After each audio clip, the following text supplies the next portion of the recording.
The pandemic for me has been quite a challenge. I have had to, like everybody else, do a lot of adjustments. It's scary because you don't know who is going to be sick or has been around someone that's sick, and the job doesn't change.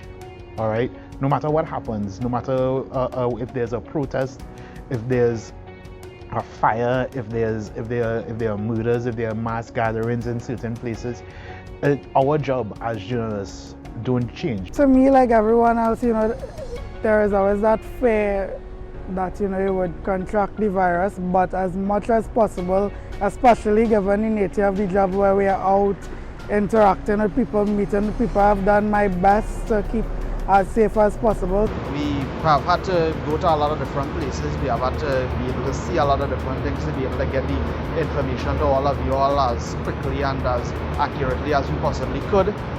It means that we ourselves have put ourselves in danger in a lot of ways. We risked our health and the health of our loved ones to be able to do that job as best as we could. One of the major assignments that I covered was the father and son that passed away in Woodland.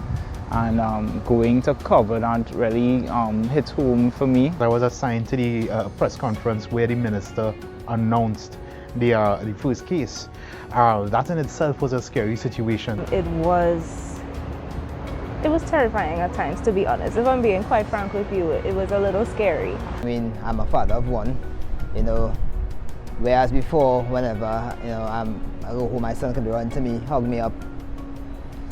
I miss that aspect of our relationship where I cannot immediately greet him upon my return back to home. what's been the most interesting or the most fearful of it for me is having to interview people and they sometimes can't hear you, especially when they have their masks on, so they come closer, and that's when you get a real sense of fear in terms of, will I get sick? What's going to happen? Going into a crowd as a journalist and not knowing the difference between a vaccinated person and an unvaccinated person, a person with COVID, a person without COVID, it is relatively scary. I remember having a meeting with my family, like, yeah, everyone, come on, family meeting, we need to talk. And I implemented some rules because it had got to the point where I was the only person moving in and out of the house on a daily basis. My loved ones were family. I've been keeping my mask on.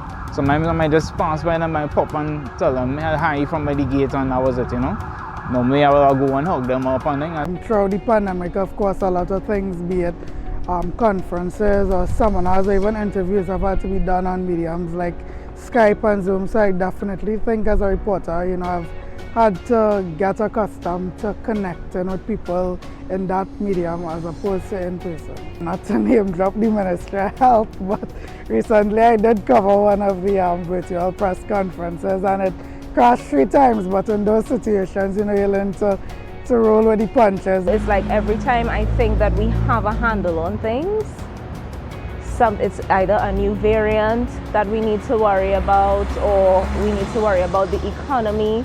Businesses are closing down, it's always something.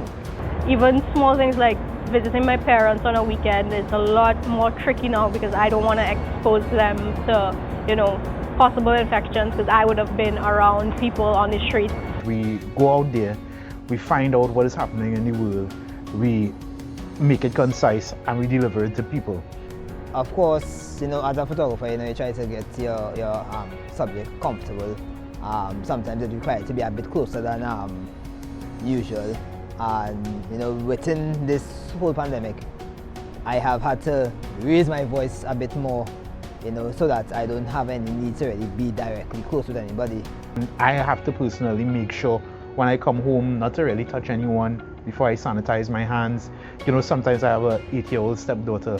She would come and she would run up to me immediately as I hit the door. That would have to stop. I travel, I use public transportation. I live in Arima, so moving back and forth from Arima to Port of Spain on a daily basis, and having to interact with people. There was all this uncertainty in the beginning, of course, about how it was spread. Was it airborne? We just didn't know. I recently lost a loved one to the coronavirus.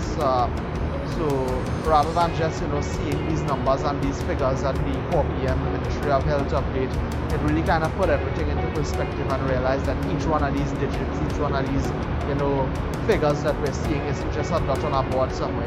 These are real life people with faces and names and family members.